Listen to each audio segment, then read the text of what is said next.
Hi everyone. So we are on day 4 of narrative writing. Okay, so you should have thought about what you know about narrative writing already and read the model text Treasure Hunt, thinking about the things you could see in that text from the picture that I shared with you. We're going to use that picture to inspire some of our writing. And then you've had 2 days thinking about the vocabulary in that text, and you should have followed the videos with Mrs. Parry to explore some of the vocabulary. And so we're on day 4, so we're going to box up the model text. So we're going to use some bullet points to write down the main things that are happening in each paragraph. So what I would like you to do is create a table like this one on a piece of paper, so that you've broken it down into 5 paragraphs, and we're going to fill each box with bullet points of the main things happening in each paragraph. Okay, so you can pause that, make your table, okay, and then we'll have a look at the first paragraph together. Okay, I'm just going to read it to you first of all, just to refresh your memory of that paragraph, and then we'll have a think about the main things that are happening. Treasure hunt. Come on, Dwayne, stop dawdling, will you? Eliza shouted behind her as she marched along the bank of the Amazon River. The ferocious water which rushed past them was a torrent of blues and frothy white hurtling through the jungle.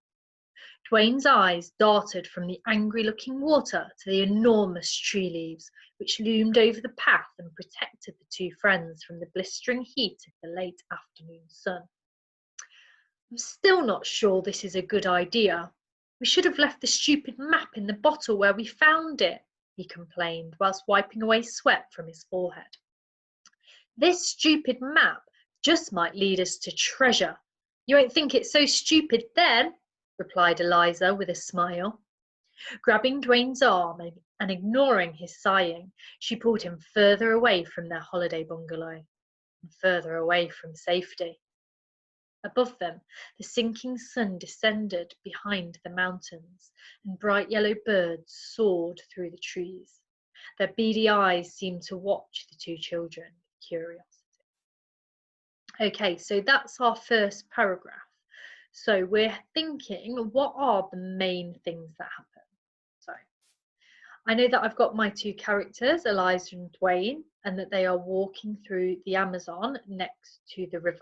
So I've taken the information from those first few sentences and I've summarised it into one point. I know that it's late afternoon and the water is very ferocious. So I know that from the details, the ferocious water which rushed past them, and then it says later on the heat of the late afternoon sun. So I've summarised some of the information about the setting.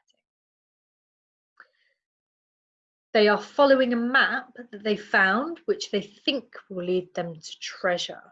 Now, I'm not actually told that information in the story, but I can infer it from the conversation that they have. So Dwayne says to Eliza, I'm not sure this is a good idea. We should have left the stupid map in the bottle where we found it. And she replies, this stupid map just might lead us to treasure. So from that, I know that they are following a map that they found, which they think will lead them to treasure. I know that Dwayne is feeling very scared and regrets following the map. I know that from what he's just said there. And I know that Eliza is much more confident and that she's pulling Dwayne along. So she's kind of the guiding force in the pair. Okay, so from that paragraph, I have summarised it in 5 bullet points. So what I would like you to do today is to look at the other 4 paragraphs, and can you summarise each one in at the most 5 bullet points? Okay, so I'm going to put the rest of the story onto this video so that you can pause it on the right pages and you can do the same. Okay, good luck.